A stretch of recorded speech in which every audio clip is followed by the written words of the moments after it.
Thousands of years before the first philosophers debated the nature of existence, the scribes of ancient Sumer pressed their reed styluses into wet clay and recorded something the modern world has never quite known what to do with: the story of the Anunnaki, beings described not as metaphor, but as presence. What makes these records uncomfortable is not their strangeness, but their specificity. Names, ranks, decisions, conflicts, and purposes. They're written down by a civilization that also gave humanity its first legal codes, its first schools, and its first written literature. This script explores the precise tension between what Sumer recorded and what the modern world refuses to believe, not to provoke, but to sit honestly inside that gap and ask why it exists. The Anunnaki were not a footnote in Sumerian life. They were its architecture, the reason cities were built, the reason kings ruled, the reason humans, according to the tablets, existed at all. The story moves slowly through the clay, through the temples, and through the long silence that followed the end of Sumer, leaving the listener not with conclusions, but with the quiet weight of something very old and still unresolved. The oldest creation story ever written does not begin with light dividing darkness, or with a god breathing life into dust. It begins with labor, with exhaustion, with complaint, and with a decision made by beings who were tired of digging. That is what the clay tablets say, not in metaphor, not in the soft language of allegory, but in the precise administrative language of a civilization that recorded everything: grain tallies, land disputes, astronomical observations, and the words of beings they called the Anunnaki. The discomfort begins there, not in the strangeness of what was written, but in how plainly, how matter-of-factly, the scribes of ancient Sumer set it all down, though as if they were recording something they had simply been told, as if they believed without question that this was how things had happened. Few people know that the civilization of Sumer, the world's first known civilization, rising in the land between the Tigris and Euphrates rivers, in what is now southern Iraq, did not emerge gradually, as most civilizations do. It appeared, in the span of archaeological time, almost suddenly, between roughly 3,500 and 3,000 BCE. Since cities materialized where villages had been, writing emerged, formal religion, with its temples and its priesthoods and its hierarchies, took shape almost fully formed. The wheel, the plow, the 60-minute hour, and the 360-degree circle, both of which we still use today. The Sumerians did not stumble toward these things over long centuries. They arrived at them together in a flowering that archaeologists still struggle to fully explain. And the Sumerians themselves, when asked where all of this came from, had a clear answer. It came from them, the Anunnaki. Close your eyes for a moment and imagine the landscape. Not as it looks today, dry, war-worn, the ancient sites eroded and half-buried, but as it would have appeared in the deep memory of the civilization that was born there.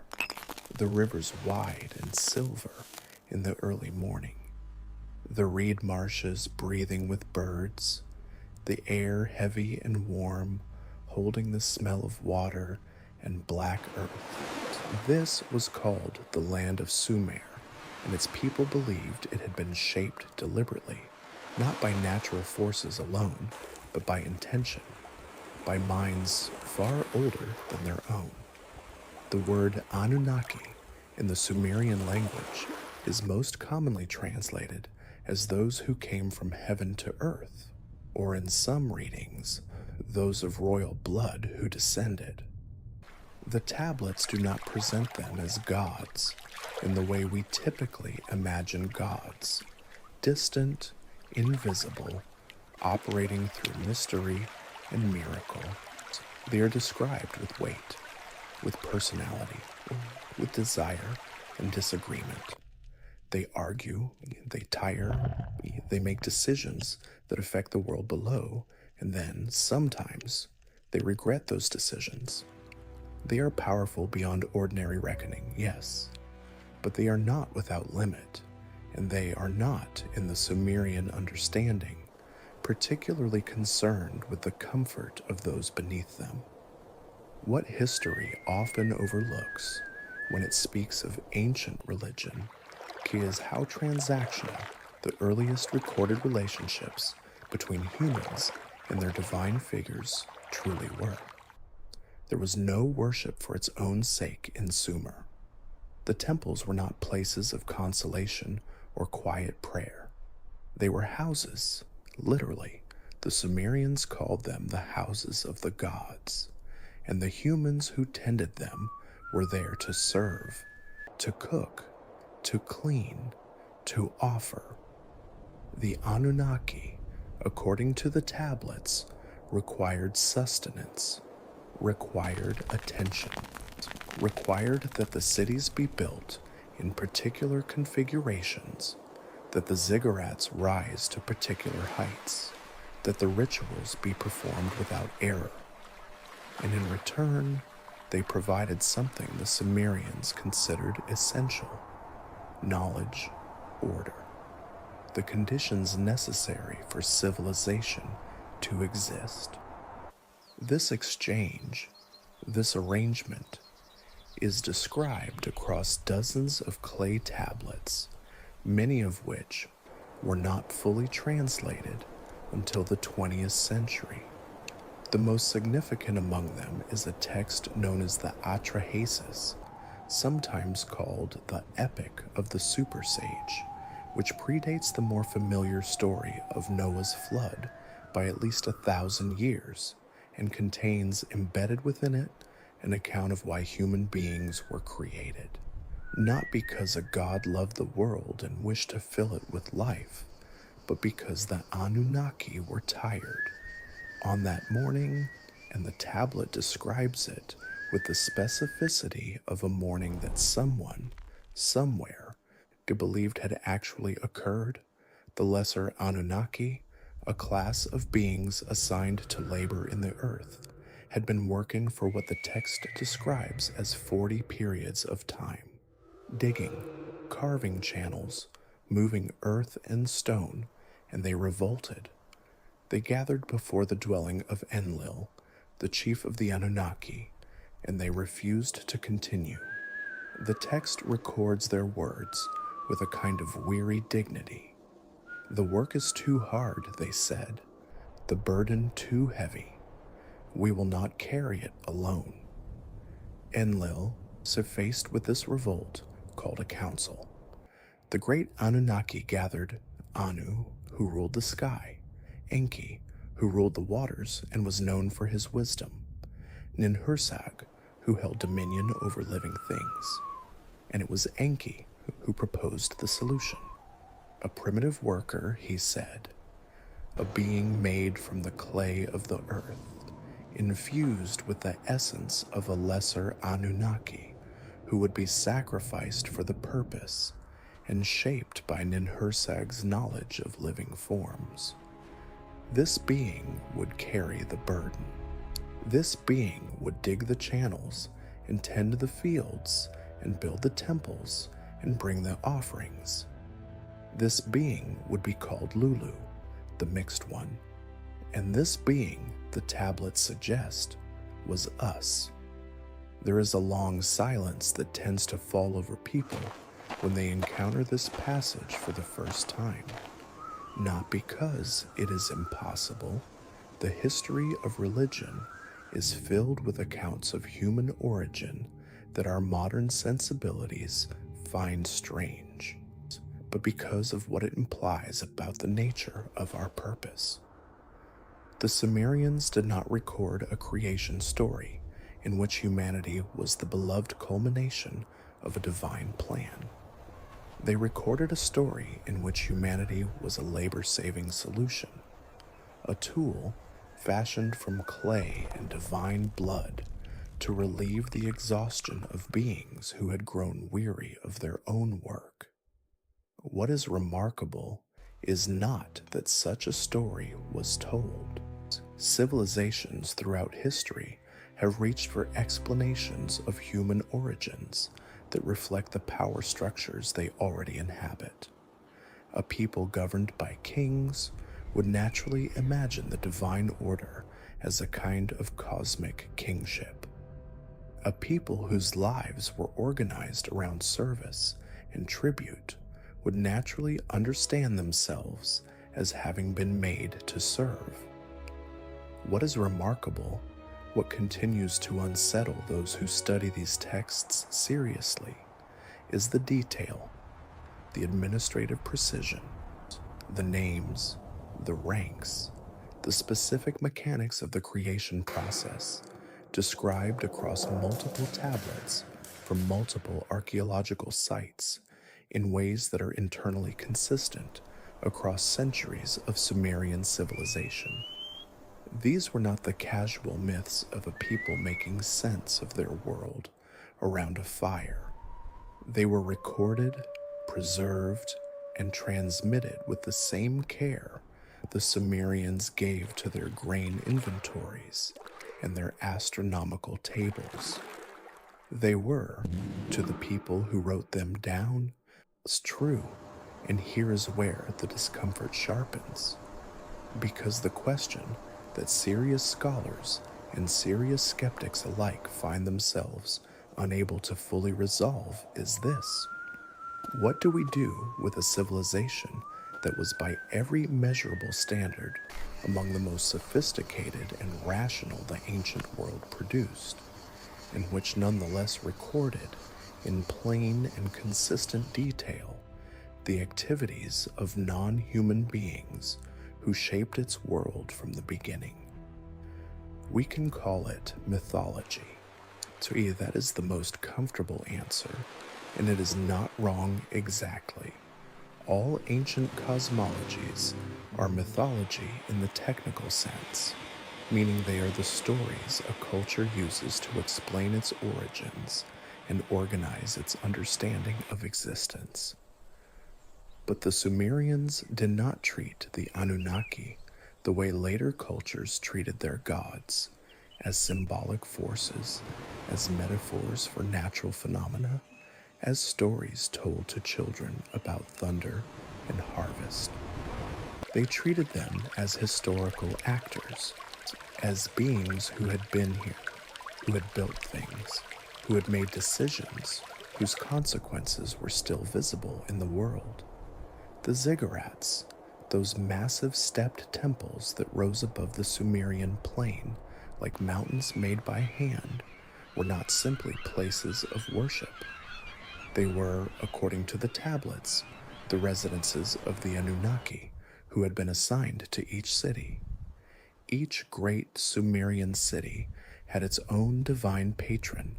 Nippur belonged to Enlil, Eridu to Enki, Uruk to the goddess Inanna, and the city existed, at least in part, to serve that being, to maintain its house, to bring it what it required. None of the priests who tended those temples, none of the kings who ruled in the names of those divine figures, none of the scribes who pressed these stories into wet clay in the long hours of the Mesopotamian night, none of them seemed to have experienced any doubt about what they were recording. They wrote it down because it was what they knew, because it was what had been told to them, because it was, in the architecture of their understanding, the truth about the world they inhabited. And the world they inhabited, for all its distance from our own, was the world that gave us writing and law in the measurement of time and the organization of cities. Everything that followed, every civilization that rose after Sumer fell, stood in some way on the foundation those people built, which means, in a quiet and unsettling way, so that we too are standing on it now. There is a city that should not exist, not in the sense that it was built in a dangerous place, or that its construction defied the engineering knowledge of its time, though both of those things were true of many Sumerian cities. It should not exist in the sense that when archaeologists first began to uncover it in the late 19th century, they did not know what they were looking at. The scale was wrong, the age was wrong, the sophistication was wrong for a civilization that was supposed to have been primitive, and at the center of it, beneath layers of sand and collapsed mud brick and the accumulated silence of 5,000 years, they found the tablets, thousands of them, tens of thousands. Eventually, as excavations continued across southern Iraq throughout the 20th century, some hundreds of thousands of clay tablets were recovered from the ruins of Sumerian and later Akkadian civilization, making Mesopotamia the most extensively documented ancient world in human history. More written records survive from ancient Sumer and its successors than from ancient Egypt, ancient Greece, and ancient Rome combined. And yet, paradoxically, Sumer remains the least known of the great ancient civilizations among ordinary people. Its stories are not taught in schools. Its tablets are not quoted in the way that Homer and Herodotus are quoted. Its cosmology, including everything it recorded about the Anunnaki, exists in a peculiar cultural blind spot, acknowledged by specialists and largely invisible to everyone else. This is one of the uncomfortable truths that surrounds the subject, not the most dramatic one, perhaps, but worth sitting with for a moment. Why does a civilization that gave the world its first writing, its first legal code, its first schools, its first medical texts, its first love poetry, its first recorded philosophy, why does that civilization remain so peripheral in the Western imagination? Why are the stories it told about its origins treated at best as interesting mythological curiosities, while the origin stories of younger civilizations are granted the dignity of serious theological and philosophical attention? The answer, most historians would say, is simply a matter of rediscovery. Sumer was lost.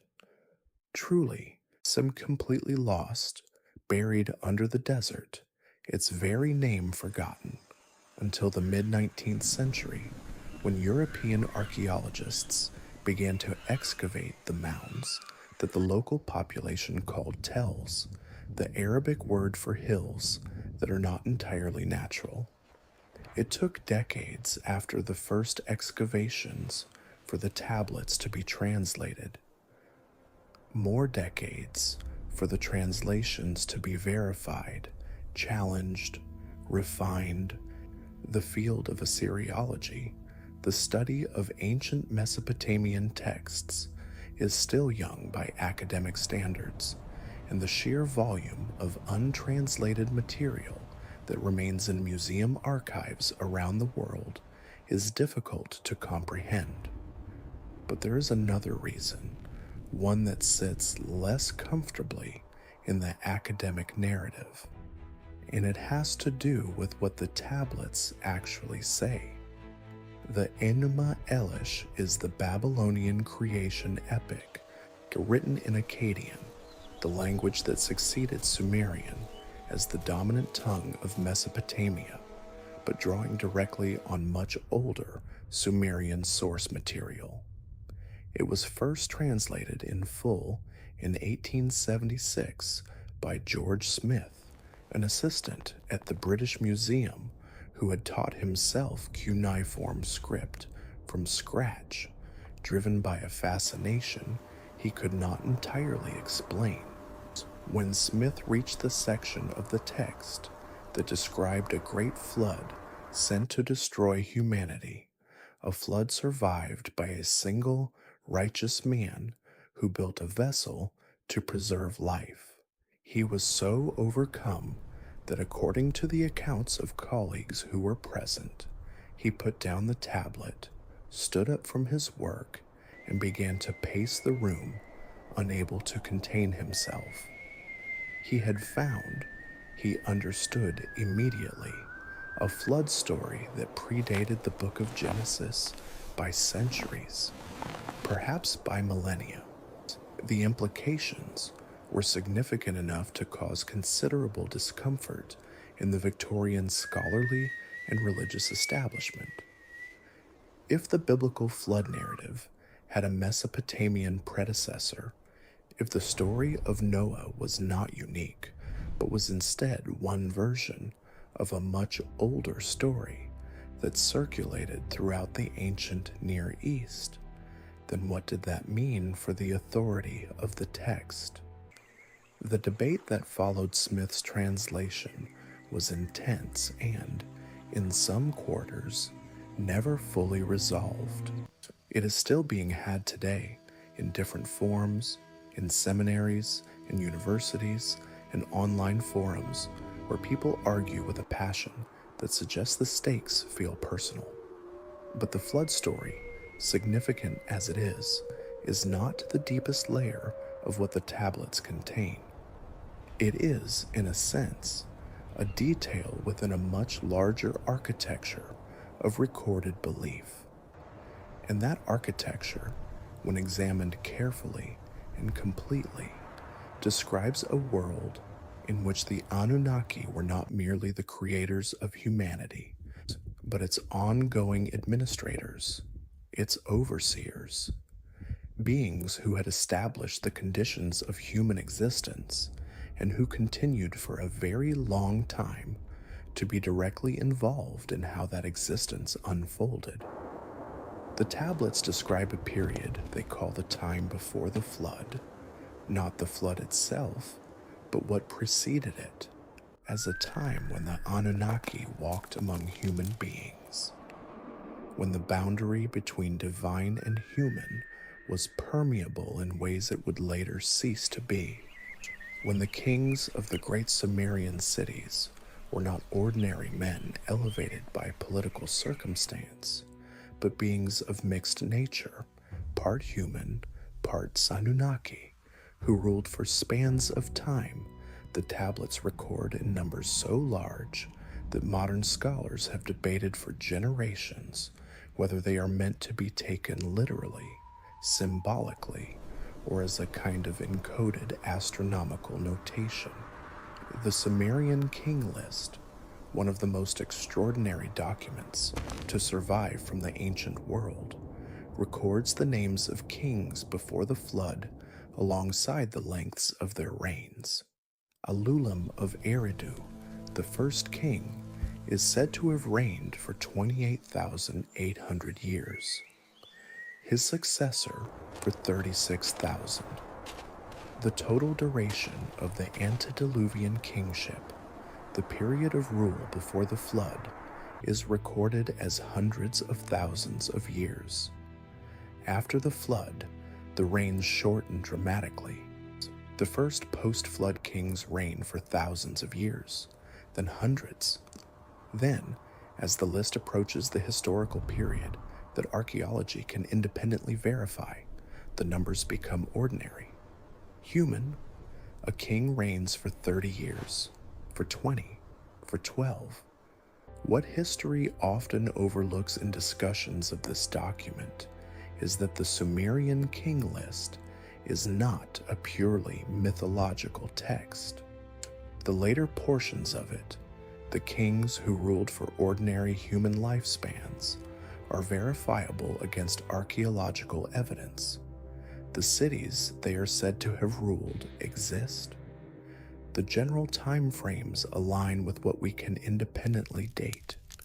The list transitions, without fanfare or explanation, from the impossible to the plausible, as if the scribes who compiled it saw no distinction between the two, as if they were simply recording a continuous history, and the extraordinary numbers at the beginning were no more remarkable to them than the ordinary ones at the end. This is the quality of Sumerian record-keeping that makes the Anunnaki question so persistent and so difficult to dismiss with a simple wave of the hand.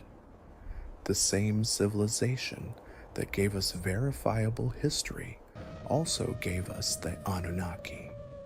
The same scribes who recorded grain prices and property boundaries also recorded the names and functions of beings who descended from the sky. They did not seem to experience these two modes of knowledge as contradictory. They did not set the Anunnaki in a separate category marked fiction or belief. They recorded them the way they recorded everything else, because to them, they were part of the same reality. On that morning, and there were many such mornings, stretching back into a past the scribes could only partially illuminate, the priests of the great temple complexes would have begun their work before the sun had fully risen. The Sumerian temple was an economic hub as much as a religious one. It administered land, it employed workers, it stored and distributed food. It maintained the astronomical observations that regulated the calendar and therefore the planting and harvest cycles on which the entire civilization depended. The priests who served the divine resident of the temple were simultaneously bureaucrats, astronomers, farmers, and intermediaries between the human world and whatever lay beyond it.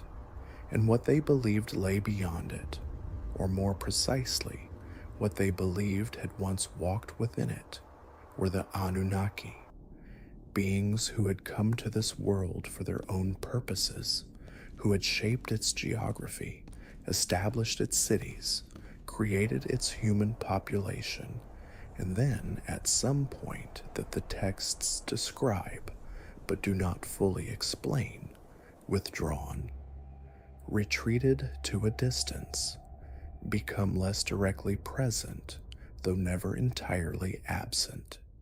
The withdrawal is one of the most melancholy threads in the Sumerian texts. There is a quality to the way the later tablets describe the relationship between humans and the Anunnaki that is almost nostalgic. A sense that something has been lost, that the world was once different, more immediate, more directly ordered by powerful presences, and that what remains is an echo of that earlier time. The rituals, the temples, the offerings, all of it seems designed not merely to honor beings who are present, but to maintain a connection with beings who have, in some fundamental way, moved on. In that silence, in the space between what the tablets record and what they cannot explain, something very old continues to wait. It has been waiting for a very long time. There is a name that appears more than any other in the Sumerian tablets, not Enlil, the great lord of wind and storms who held dominion over the earth and sky, not Anu, the distant father of the Anunnaki, whose throne was said to rest in the highest heaven. The name that appears most often, in the most varied contexts, in the most intimate and detailed accounts, is Enki. And what the tablets say about Enki is unlike anything recorded about any divine figure in any other ancient tradition. Enki was the lord of the Abzu, the deep freshwater ocean that the Sumerians believed lay beneath the earth, feeding the rivers and the springs and the marshes from below. He was the keeper of what the tablets call the me, a word that has no precise equivalent in any modern language, but which refers approximately to the fundamental principles and technologies of civilization: writing, kingship, law, music, descent into the underworld, the crafts of the smith and the scribe and the builder. All of these were understood in the Sumerian framework, not as things that human beings invented over time through trial and error, but as things that existed as distinct, transferable objects, kept, cataloged, and dispensed by Enki from his dwelling in the sacred city of Eridu, which the Sumerians believed was the first city ever built on Earth. Few people know that Eridu, the city the Sumerians identified as the origin point of civilization itself, has been excavated. It exists. Its ruins lie in the southern desert of modern Iraq, not far from the ancient coastline of the Persian Gulf, which in Sumerian times extended much further inland than it does today. Beneath the remains of its great temple, archaeologists found something that stopped them. Layer beneath layer of earlier temples, each one built directly on the foundations of the one before it, descending in an unbroken sequence of continuous religious occupation, stretching back to approximately 5,400 BCE, making the temple site of Eridu one of the oldest continuously used sacred spaces ever discovered. The Sumerians did not choose that location casually. Something about that place had been considered sacred for longer than the civilization that made it famous.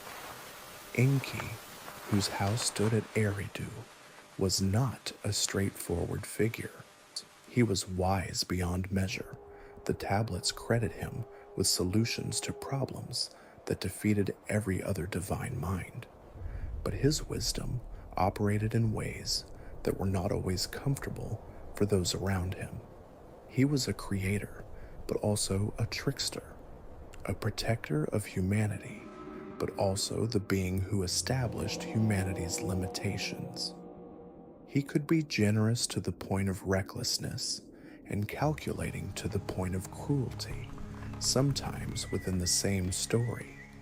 He was, in other words, a figure of profound complexity, and it is this complexity that makes him, for those who study the tablets seriously, the most fascinating and the most troubling of all the Anunnaki.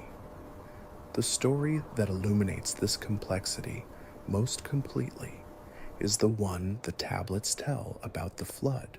Not the flood itself, the rising waters, the vessel, the survival of the chosen few, but what preceded it, what caused it, and who decided that humanity should be warned.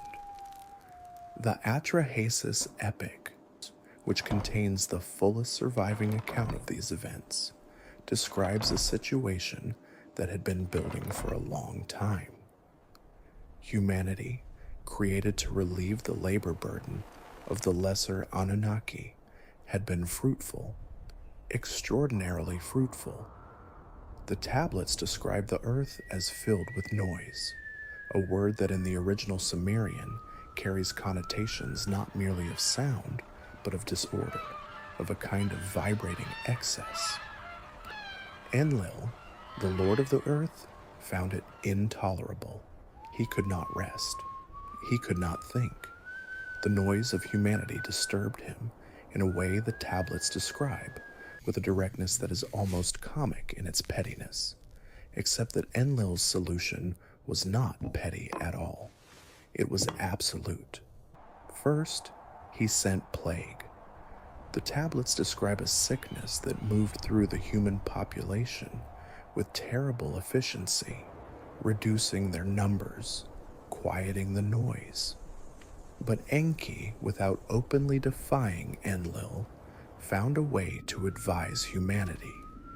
He spoke, the tablets say, not directly to any human being.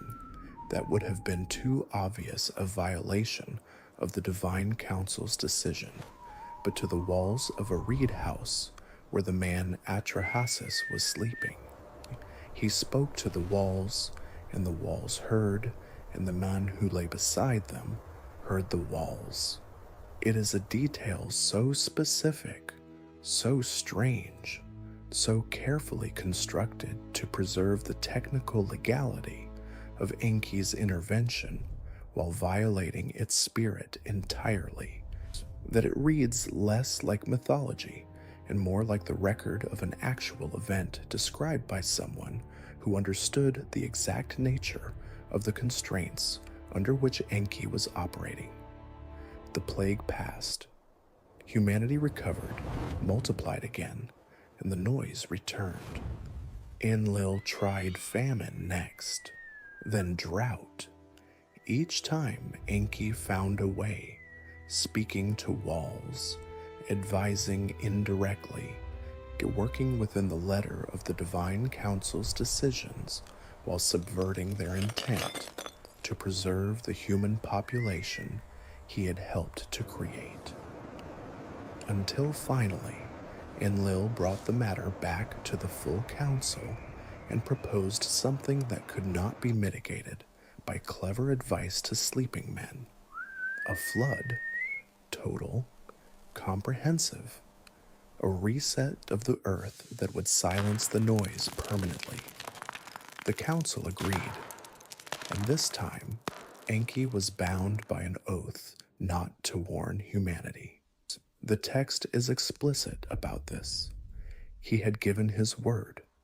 The flood would come, and humanity would not know it was coming, and everything that had been built and multiplied and filled the earth with its noise would be returned to silence and water. What Enki did next reveals everything about the nature of this figure, and perhaps something about the nature of the beings the Sumerians were describing more broadly. He did not break his oath. He kept it technically and completely. He did not warn any human being.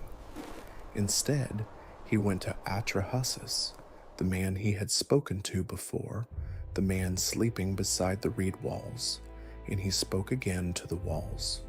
He told the walls what was coming. He told the walls what needed to be built and how large, and of what materials, and how it should be sealed. He told the walls how many days remained. He told the walls which living things should be brought aboard and in what quantities. And then he stopped speaking, and the walls had heard everything, and the man sleeping beside them had heard the walls.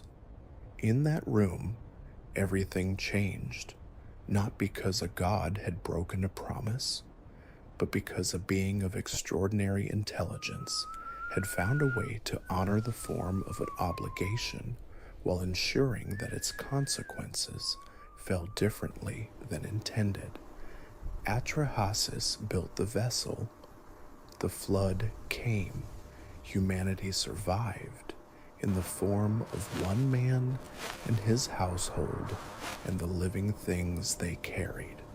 And when the waters receded and Enlil discovered what had happened, that humanity still existed, that the noise would return, his anger at Enki was immediate and total.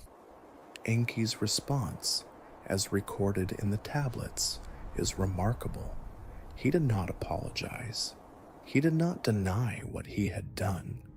He argued instead that humanity was too valuable to destroy, that the beings created to carry the burden of the earth should not be eliminated for the offense of existing too loudly. He proposed instead that the conditions of human existence be modified, that limits be placed on human lifespan, which had previously been far longer than it would become, that infant mortality be introduced, that certain women be designated incapable of bearing children. In other words, that the noise be managed rather than silenced, that humanity be preserved but diminished, adjusted, recalibrated to a scale that Enlil could tolerate. Enlil agreed, and the world that merged from that agreement, the world of shortened human lives, of loss and grief, and the limits that make human existence what it is, was, according to the Sumerians, the direct result of a negotiation between two divine beings, one of whom had tried to destroy us, and one of whom had saved us while technically keeping his word. This is the architecture of the Sumerian understanding of the human condition. Not a fall from grace, not a punishment for disobedience, or not the consequence of pride or curiosity, but a compromise, a management decision made by beings whose primary concern was not human flourishing, but divine convenience. We exist in this framework because Enki wanted us to, and because he was clever enough to outmaneuver a council that had voted for our extinction. We are limited, mortal, imperfect, finite, because those limitations were the price of our survival. What is striking, sitting with this story in the quiet of the night, is how little comfort it offers in the conventional sense. There is no divine love here, no cosmic benevolence watching over the human project with tender concern. And yet there is something. There is Enki speaking to walls in the dark so that a sleeping man might hear. There is a being who, constrained by oaths and councils and the politics of divine hierarchy, found a way every time when through every plague and famine and extinction event to ensure that the thing he had helped to create would continue. Whether that constitutes care is a question the tablets do not answer. They only record what happened. They leave the meaning to whoever is listening. And somewhere in the long silence of the Mesopotamian night, the walls of the reed house are still speaking. Here there is a woman in the tablets whose name has been almost entirely erased from the story that the modern world tells about ancient religion. Not because she was unimportant, she was, by almost every measure, one of the most significant figures in the entire Sumerian understanding of the divine order. Not because she was obscure, her temples were among the largest and most elaborately maintained in all of Mesopotamia, her priesthood among the most powerful, though her influence traceable across thousands of years of continuous religious tradition. She has been erased, or rather quietly set aside, because what she represents is something that the civilizations which followed Sumer found deeply uncomfortable, and her name was Inanna. To understand Inanna is to understand something that the Sumerian world grasped with a clarity that very few cultures before or since have been willing to sustain. That power, in its most complete and honest form, sex does not divide neatly into categories of light and dark, creation and destruction, mercy and judgment. Inanna was the goddess of love and the goddess of war, simultaneously, without contradiction. The Sumerians did not experience this as paradox. They experienced it as truth. The same force that draws two people together in the dark is the same force that drives armies across plains and tears cities from the earth. Inanna was that force, unmediated and entire, and her worshippers did not ask her to be otherwise. She was also, in the Sumerian hierarchy of the Anunnaki, one of the most politically significant figures in the divine order, and one of the most dangerous to cross.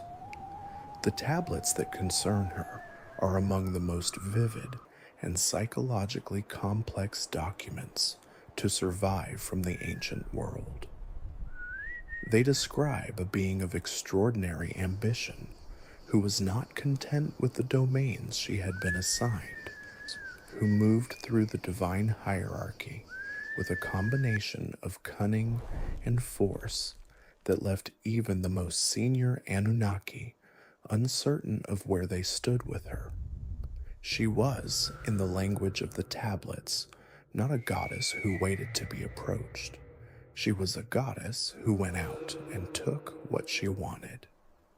The story that illuminates this most completely is one that scholars call the Descent of Inanna, a text that predates, by well over 1,000 years, the Greek myth of Persephone's abduction into the underworld, and which covers terrain so psychologically precise, so structurally sophisticated, that it reads less like ancient mythology and more like a document written by someone who had traveled a very long way into the darkest parts of human experience and come back changed.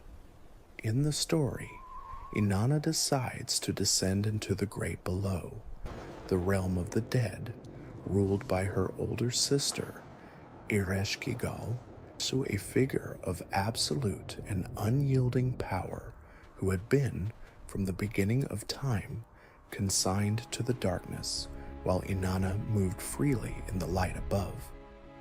The reasons the tablets give for Inanna's descent are multiple and somewhat contradictory, which itself feels true to the nature of decisions made from the deepest parts of the self. She goes to attend the funeral rites of Ereshkigal's husband. She goes to expand her domain. She goes, some readings suggest, because she cannot help it, because the pull of the great below is something she must answer, the way all living things must eventually answer it. Before she descends, she takes precautions.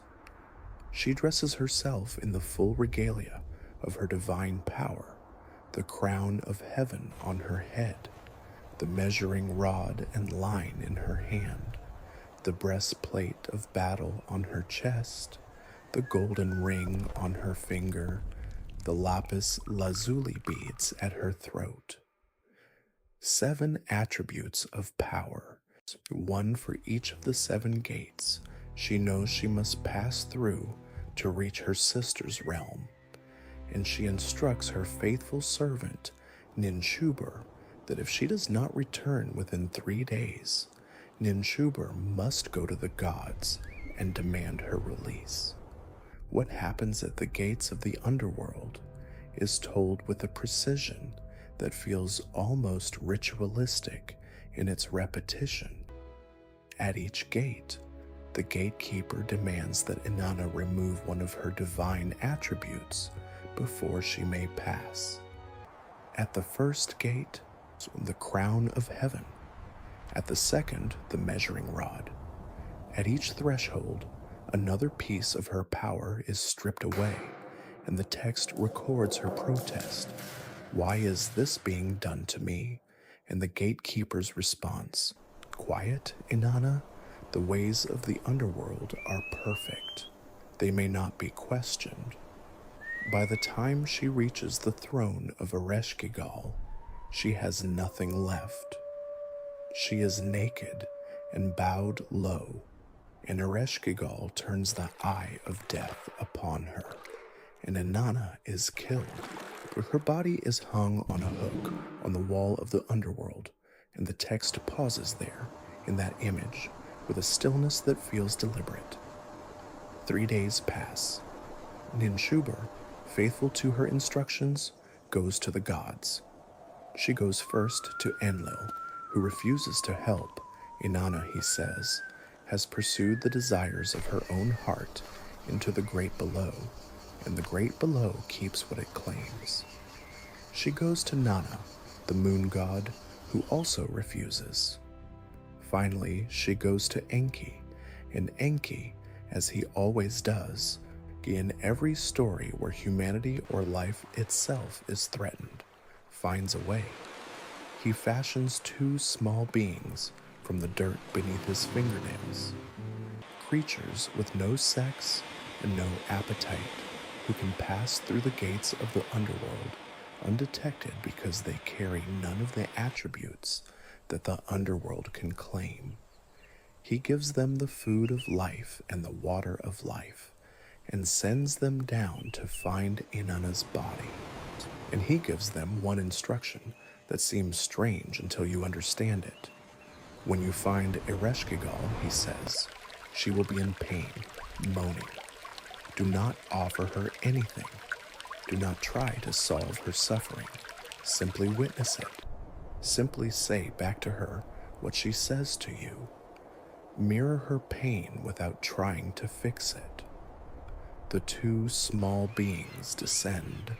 They find Ereshkigal writhing on her throne, crying out with the pain of what the tablets describe as a woman in the agony of labor.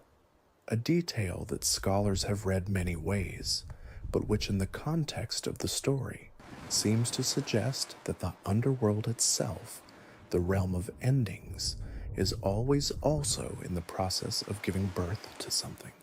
They do as Enki instructed. When Ereshkigal moans, they moan with her. When she cries out, they echo her cry. They offer no solutions, no comfort, no gifts. They only witness. And this simple, a complete act of being seen in her suffering, undoes something in Ereshkigal that nothing else could have touched. She is so moved by being witnessed without agenda that she offers them a gift, and they ask for the body hanging on the hook, and she gives it, and the food of life and the water of life restore Inanna, and she rises. But the underworld does not release without a price. The law of the great below, the tablets say, is that no one ascends without sending a substitute down. Inanna must find someone to take her place. She rises through the gates, reclaiming her attributes one by one, and returns to the world above. And now she must choose. Who will go down in her place? What she finds when she returns is unexpected, or perhaps, in the logic of the story, entirely expected. Her servant Ninshubur is in mourning, covered in dust, prostrated with grief. Her other attendants are in mourning, but her husband, the shepherd king Dumuzi, who is also one of the Anunnaki, so the divine figure of the fertile season, is sitting on a throne, dressed in fine garments, apparently untroubled by her absence. The tablets record Inanna's response without editorial comment, without softening. She fixes the eye of death upon him. She gives him to the demons who have followed her from the underworld, and Dumuzi is taken down. The story does not end entirely there. Dumuzi's sister, Geshtinana, offers to share his fate, and an arrangement is reached in which he spends half the year in the underworld and half above, a rhythm that the Sumerians understood as the explanation for the cycle of seasons, for the alternation of fertility and barrenness that governed the agricultural world. But what history often overlooks in discussions of this myth is the moral center of the story as the Sumerians told it. Inanna does not spare Dumuzi because she loves him. She does not relent because grief or tenderness overtake her judgment. She looks at the evidence of his indifference and she makes a decision. In that moment, the Sumerian understanding of the divine is laid completely bare. The Anunnaki were not moral exemplars. They were not figures of compassion whose primary purpose was the well-being of those beneath them. They were beings of immense power who operated according to their own values, their own grievances, but their own sense of what was owed and what was due. They could be generous, they could be wrathful, they could descend into darkness and return transformed. They could witness suffering and be moved by it. They could also condemn without remorse. They were, in the deepest sense of the Sumerian vision, not so different from us, larger in their power, longer in their lives, further in their reach, but operating from the same interior landscape: desire, pride, grief, loyalty, ambition, and the complicated love that does not always protect what it claims to cherish. And it is this, perhaps more than the questions about their origins or their nature or the literal truth of their existence, that makes the Anunnaki so persistent in the human imagination. Not that they might have been real, but that, real or not, whoever invented them understood something true, something about what it means to hold power and what power costs. There is a moment in the history of ideas when a story stops being told by the people who first told it and begins to be told by the people who conquered them. Something changes in that transition, not always dramatically, not always immediately, but with the slow certainty of water reshaping stone. The names may survive, the basic outlines of the narrative may persist, but the interior logic shifts, the meaning tilts, and what was once understood in one way begins, over centuries, and to be understood in another. This is what happened to the Anunnaki, and to understand how it happened is to understand something important, not only about the ancient world, but about the way all stories travel through time. Sumer did not fall in a single catastrophe.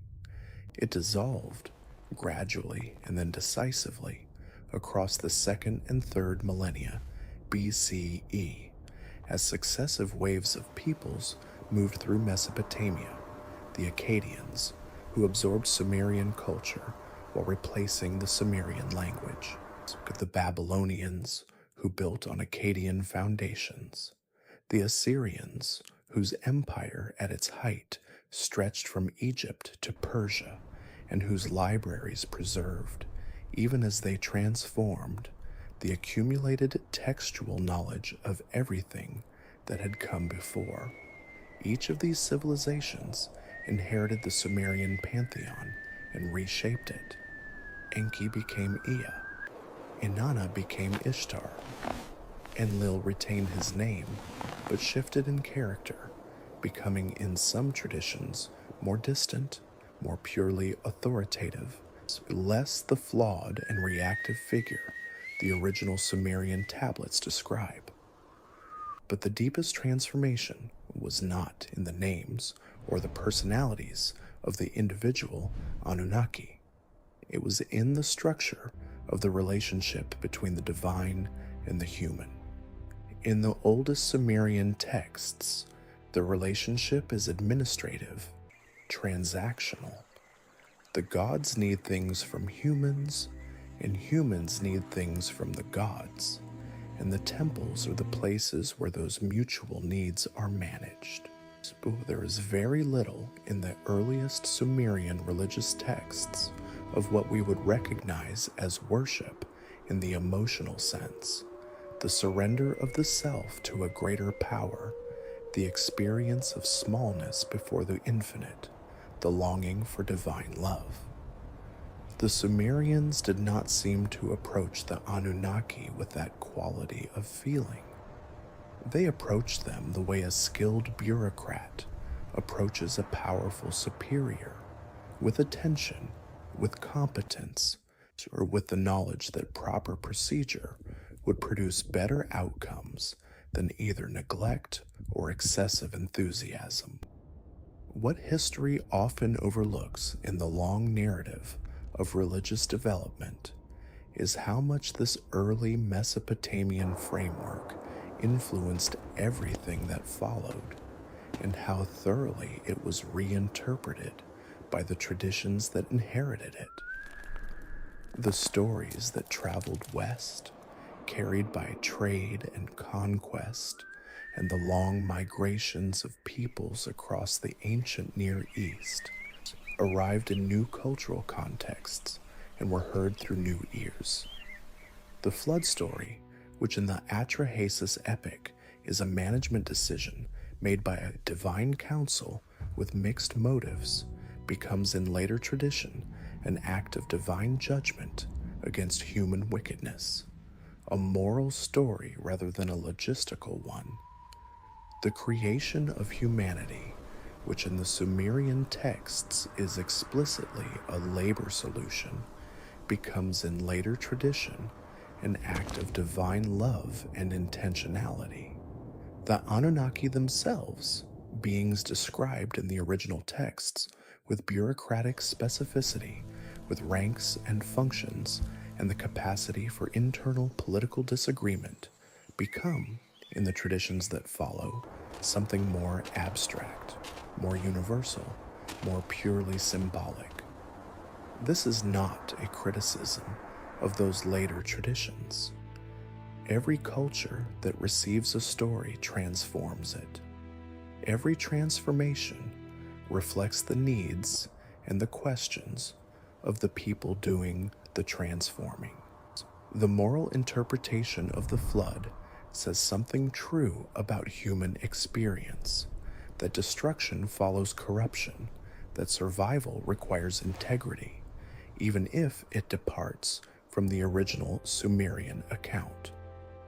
The theological interpretation of human creation says something true about the experience of being human, that existence feels purposeful, that consciousness feels like a gift rather than an accident, even if the Sumerian tablets describe something considerably more ambiguous. But what is lost in the transformation is also worth mourning. What is lost is the complexity, the discomfort, the refusal of the Sumerian texts to make the divine order clean or the human situation flattering. The Sumerians looked at the world they inhabited, a world of floods and droughts and the constant threat of invasion, a world where cities rose and fell and empires dissolved into sand, and they did not construct a theology of consolation. They constructed a theology of accuracy. The world is like this, their texts seem to say, because the beings who made it were like this, powerful and flawed and operating from motives that did not always include our well-being.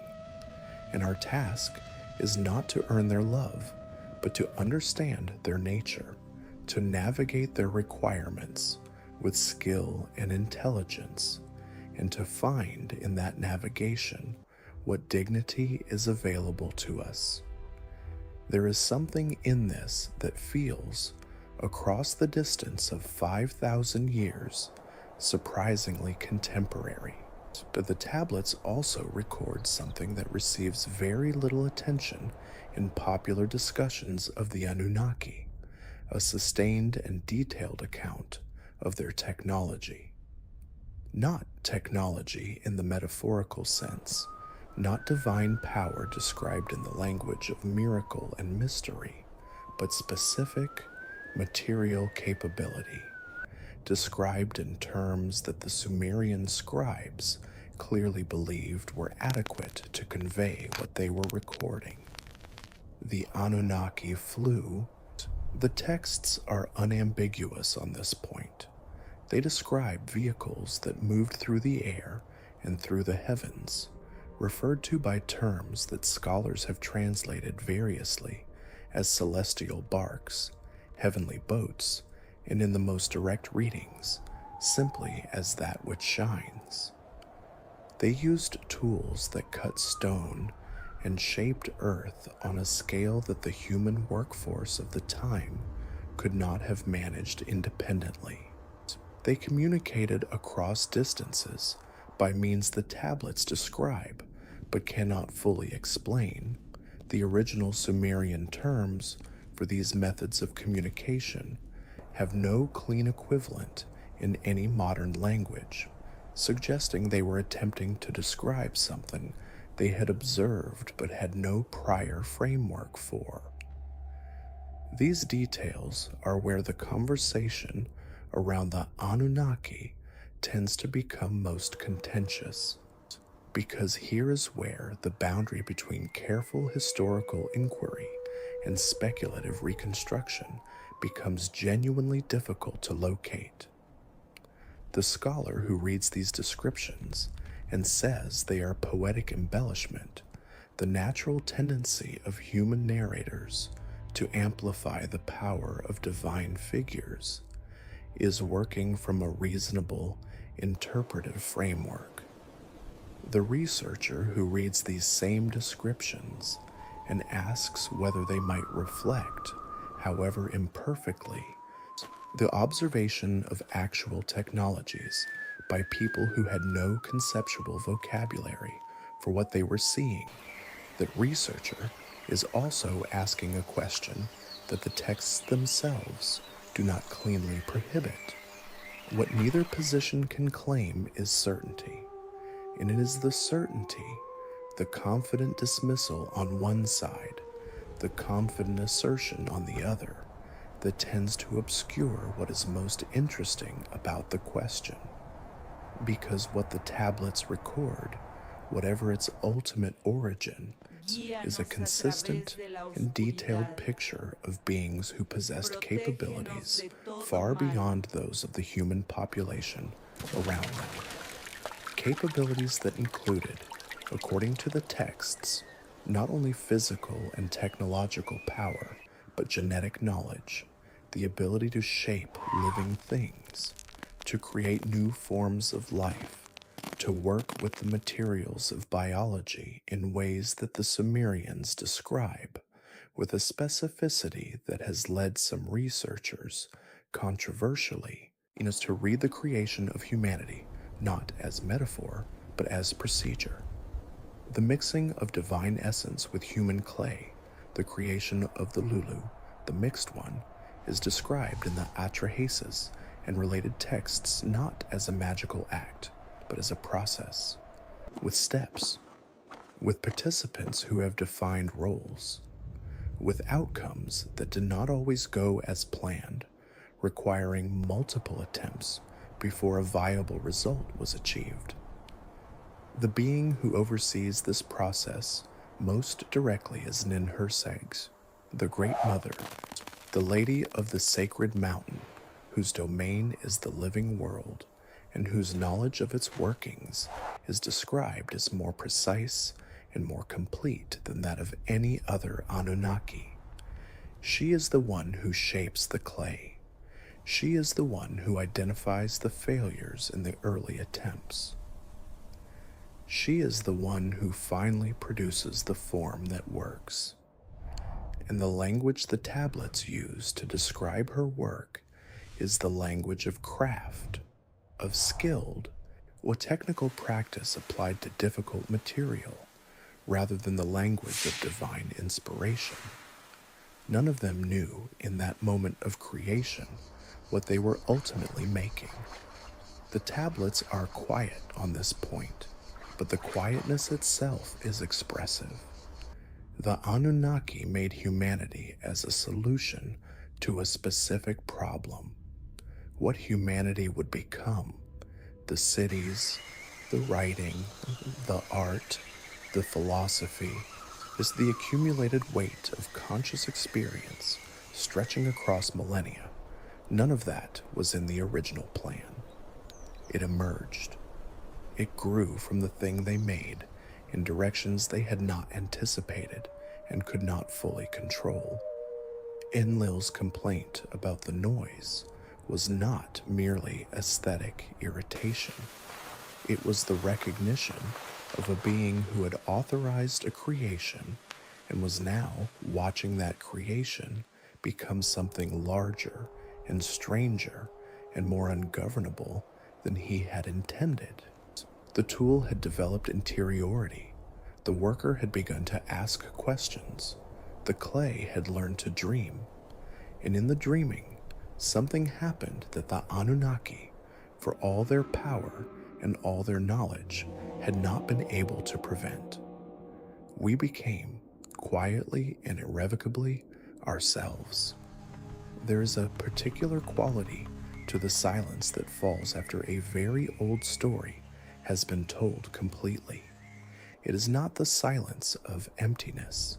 It is the silence of something that has come to rest, the way a river, after long traveling, finally reaches the place where its water becomes the sea, and the movement that defined it dissolves into something larger and still. The story of the Anunnaki has been traveling for a very long time. It traveled first through the mouths of priests in the temple cities of ancient Sumer, passed from teacher to student in the scribal schools where young men learned to press signs into wet clay before the morning light had fully arrived. They had traveled through the conquests that swept Mesopotamia across 3,000 years, surviving in the libraries of Akkad and Babylon and Nineveh, copied and recopied by scribes who preserved the words even when the civilization that first spoke them had long since dissolved into the earth.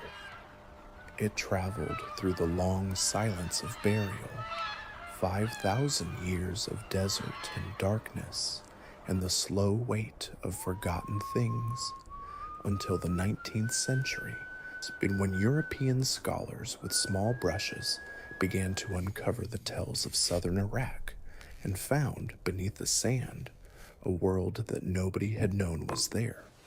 And now it travels still, through translations and academic journals and the restless searching of people who sense, without being able to fully articulate why, that the official account of human origins leaves something important unnamed. That the story the modern world tells about itself, rational, progressive, yet moving forward through its own ingenuity from a primitive past toward an enlightened future, is not wrong exactly, but incomplete. That somewhere in the oldest layers of what we have recorded about ourselves, there is something that has not yet been fully heard. What the tablets of Sumer offer in the end is not an answer. The question of what the Anunnaki were, whether they were mythological constructions, whether they were the distorted memory of actual encounters with beings, or technologies beyond ordinary human experience, whether they were the projection of human power structures onto a cosmic screen, that question remains genuinely open. The evidence does not close it. The scholarship does not close it. The passage of time has not closed it. What the tablets offer instead is a mirror, a reflection, 5,000 years old, of a humanity that was already asking the questions we are still asking. Who made us? Why we are the way we are? What is owed to us, and what we owe in return? Whether the powers that shaped our world or wise or careless, or somewhere in the complicated space between. The Sumerians did not find clean answers either. They found the same darkness and the same light that we find. They found Enki speaking to walls in the night so that a sleeping man might hear. They found Inanna descending into the great below and returning, diminished and transformed and more completely herself than she had been before. They found a king list that began in the impossible and ended in the ordinary, with no explanation for how one became the other. They wrote it all down. They pressed it into clay that hardened and survived and waited under the desert for someone to come and read it. We are the ones who came, and the clay is still speaking.